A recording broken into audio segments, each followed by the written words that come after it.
দেখছো এত এত কজন সাহায্য করছো যে আমি সেই সাহায্যে আমার মেয়ের জন্য দুধু খাওয়ার জন্য দুধের লিপিল কিনে নিয়ে এসেছি।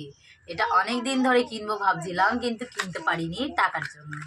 তো তোমরা যেহেতু অনেকেই আমার মেয়েকে সাহায্য করেছো, আমার মেয়ে এই গ্লাসে দুধ খেত, ঠিক আছে, তো এখন হয়তো এই গ্লাসে আর দুধ খেতে হবে না। তোমাদের ভালোবাসায় এই যে স্বপ্না মণ্ডল দিদি আমার মেয়েকে কিছু মানে কিছু কিছু দিয়ে সাহায্য করেছিল, তো সেটা দিয়ে আজকে এই যে এটা কিনে নিয়ে এসে তোমার কেমন লাগছে এটা শোনা? কেমন লাগছে? এটাতে তুমি দোদো খাবে? তাই তাই নাকি?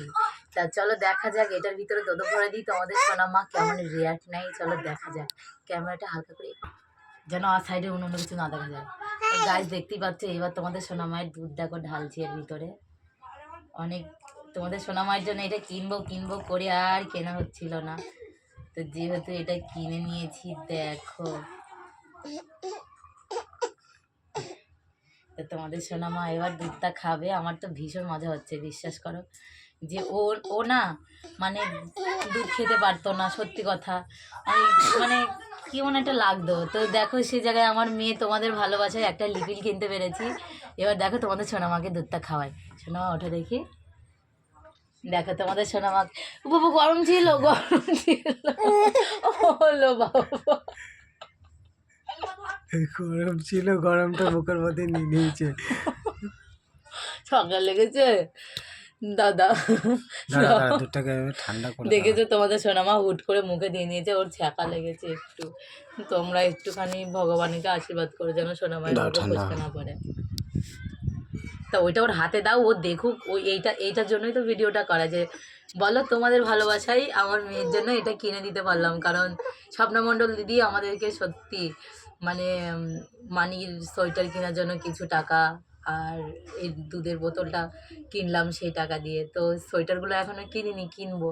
তো সেহেতু সেই টাকা দিয়ে এই লিপিলটা একটু কিনলাম, আর ওই সোয়েটারগুলো দুদিন পরে কিনবো, তখন ভিডিও করব, তোমরা দেখো। আর কেমন লাগে একটু কমেন্টে জানিও, ঠিক আছে?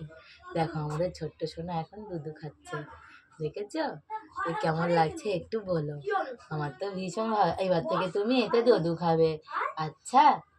তুমি দধু খেলে খুব ভালো হবে। এবার আর মায়ের দধু খাবে না, আচ্ছা?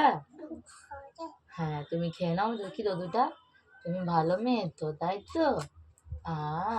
হেব্বি সুন্দর দধুটা খেতে, খেয়ে নাও। তো গাইস তোমাদের কেমন লাগছে সত্যি বলছি বাহ শান্তি। ও ভগবান, আমার শেষ পাতে আমার মেয়ের এটা অনেক দিন ধরে, তখন মনে হয় ওর 1 বছর বয়স ছিল, তখন থেকে কিনবো কিনবো করে কেনা হয়নি।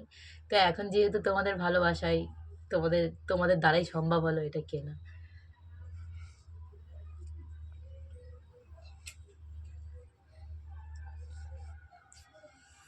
তো ঠিক আছে গাইজ, তোমরা ভালো থেকো, সুস্থ থেকো, আর আশা করি তোমরা সবাই ভালো থাকবে। ভগবানের যেটাই চাইবো যে তোমরা ভালো থাকো, আর সব মায়ের কোল ভালো থাকুক, সব মায়েরা সবার সন্তানকে সমানভাবে আদর করুক, ভালোভাবে থাকুক।